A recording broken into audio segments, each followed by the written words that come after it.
తల్లిదండ్రుల జాగ్రత్త చెప్తున్నాను వినండి. మీ పాపములు మీ బిడ్డల్ని పట్టుకోకుండా ఉండాలి, జాగ్రత్తగా ఉండండి.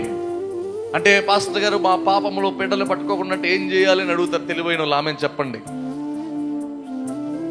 మీ పాపములు బిడ్డలను పట్టుకోకుండా అంటే ఏం చేయాలని అడుగుతారు, కానీ పాపం చేయకుండా ఉండాలి కదా పాస్టర్ గారిని ఆలోచన చేయరు. అర్థమవుతుందండి నేను చెప్పింది? మా పాపములు మా బిడ్డలను పట్టుకోకుండా ఉండా అంటే ఏం చేయాలని అడిగే వాళ్ళు ఉన్నారు, కానీ పాపము చేయకుండా ఉందామని ఆలోచన కలిగిన వారు లేరు.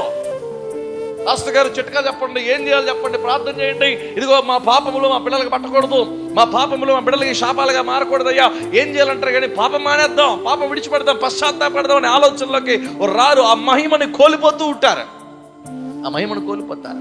కొంతమంది జీవితాల్లో తెలియకనే వారి తల్లిదండ్రుల యొక్క పితరులు శాపాలు 7 తరాలు. అమ్మా మా కుటుంబ తల్లిదండ్రులు మంచోళ్ళు, ఓకే గుడ్. వారి తరం ముందున్న వాళ్ళు అప్పచేసారేమో, ముందున్న వాళ్ళు ఏం చేస్తారు, విడిపోయి ఉన్నారేమో.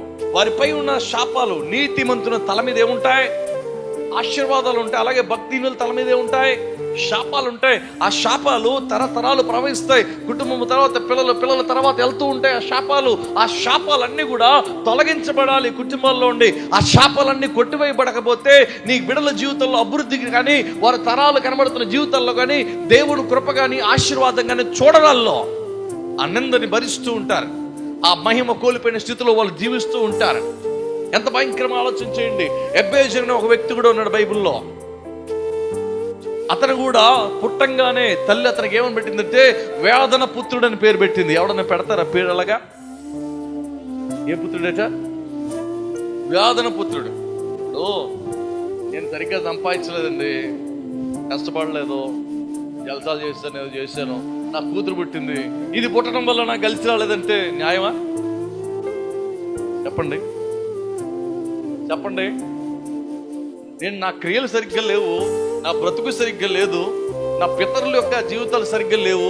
ఇప్పుడు నా పుట్టబోయేవాడిని పట్టుకొని నేను వాడు పుట్టిన తర్వాత వాడికి పేర్లు పెడితే వాడు ఇలాంటి వాడు కనుక మా ఇంట్లో ఇలా జరిగింది అని చెప్పి వాడిని అంటే అదేమో న్యాయమా? కాదు. దేవుడు బిడ్డలను బహుమానాలుగా ఇచ్చాడు, కృపతో ఇచ్చాడు, ఆశీర్వాదంతో ఇచ్చాడు.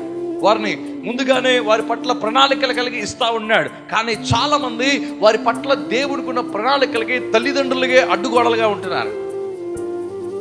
వారి పట్ల ఉన్న తీర్మానాలకి దేవుని సంకల్పాలకి ఎవరు అడ్డుగా ఉన్నారంటే తల్లిదండ్రుల శాపాలు, తల్లిదండ్రుల క్రియలు వారి బిడ్డల జీవితాలకి శాపాలుగా ఉంటున్నాయి.